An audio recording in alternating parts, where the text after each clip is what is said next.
बिस्मिल्लाहिर्रहमानिर्रहीम। दोस्तों कैसे हैं आप। आज जो कंट्री मेरे पास है वो है जी मलाइशिया।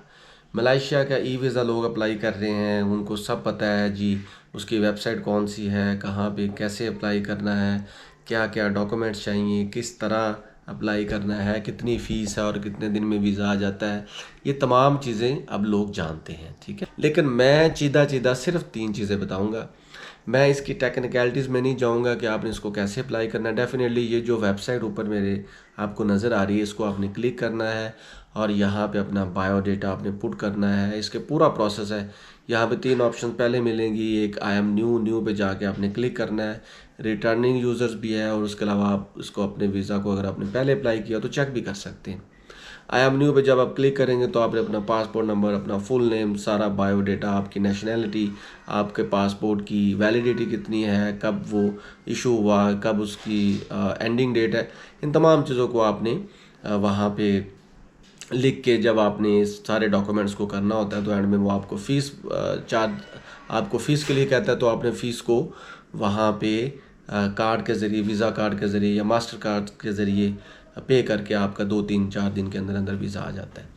लेकिन इस तमाम प्रोसेस को करना कैसे है, कौन से ऐसे अवामल है जिससे आपका वीज़ा रिजेक्ट ना हो। दोस्तों सबसे पहली बात तो ये कि इसको अप्लाई करने के लिए आप अपना वैलिड ईमेल एड्रेस ज़रूर डालें। लोग क्या करते हैं, वीज़ा अप्लाई कर देते हैं लेकिन अपना वैलिड ईमेल एड्रेस नहीं देते। उसकी वजह यह है कि जब आप अपना न्यू यूज़र्स पे जब आप क्लिक करेंगे ना तो आपको वेरिफिकेशन के लिए एक ईमेल आएगी। अब उस ईमेल को आपने वेरीफाई करना होता है। अगर आपकी ईमेल ही वेरीफाइड नहीं है, अगर आपकी ईमेल ही ठीक नहीं है तो आप उसको वेरीफाई कैसे करेंगे। अनटिल और अनलेस जब तक आप उसको वेरीफाई ही नहीं करेंगे आप आगे प्रोसेस कर सकते ही नहीं है। तो सबसे पहली बात तो ये कि बड़ी एक पैटी सी चीज़ है, छोटी सी चीज़ है, लेकिन लोग इस पर गलती करके फिर बाद में कहते हैं जी हमें तो वीज़ा अप्लाई करना नहीं आता। आपकी ईमेल एटलीस्ट और एटमोस्ट वैलिड होनी चाहिए।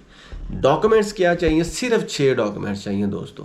पहला डॉक्यूमेंट आपके पास वैलिड आपका पासपोर्ट, उसको आपने अपलोड करना होता है। आपके पास वैलिड पासपोर्ट होना चाहिए दोस्तों और उसकी वैलिडिटी होनी चाहिए मिनिमम 6 मंथ तक वैलिड होना चाहिए और उसके जो पेजेस हैं वो भी एम्प्टी हो।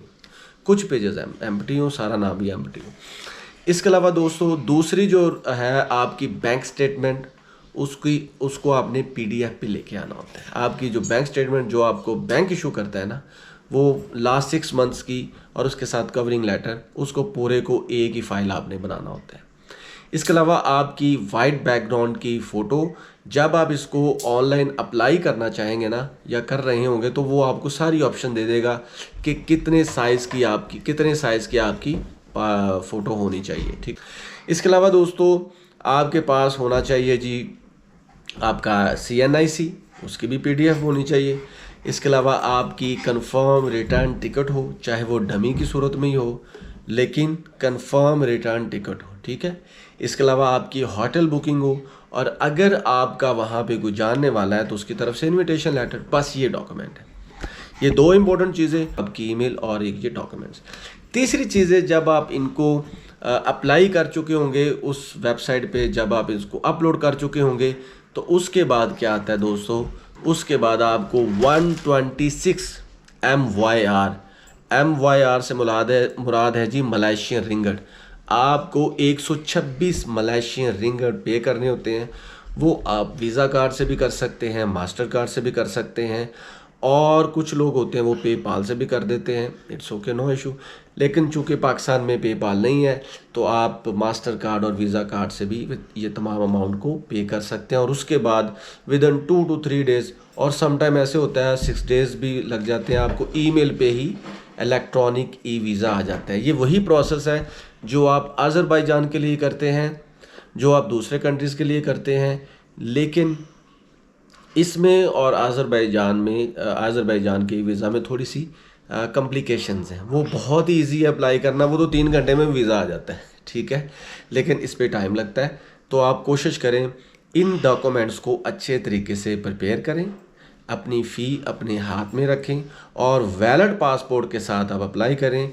इंशाल्लाह ताला आपका वीज़ा रिजेक्ट नहीं होगा। और अगर आपके पास वहाँ का इन्विटेशन लेटर है तो फिर समझ लें कि आपका वीज़ा कभी रिजेक्ट होगा ही नहीं। तो ये किसी दोस्त ने कहा था कि आप इस पे बात करें, तो चूँकि मलेशिया मेरी कंट्री की लिस्ट में भी था, तो मैंने कहा आप लोगों से इन बातों को ज़रूर शेयर करूं ताकि आप लोगों को इसका फ़ायदा हो। तो as far as me is concern, मैं कोई वीज़ा एजेंट नहीं हूं, मैं आपको ट्रू गाइड करता हूं। तो आज के लिए दोस्तों बात इतना ही, बस इतना ही। मिलेंगे new country new visa index के साथ। तब तक के लिए मुझे दे इजाज़त, अपना भरपूर ख्याल रखें। अल्लाह हाफिज़।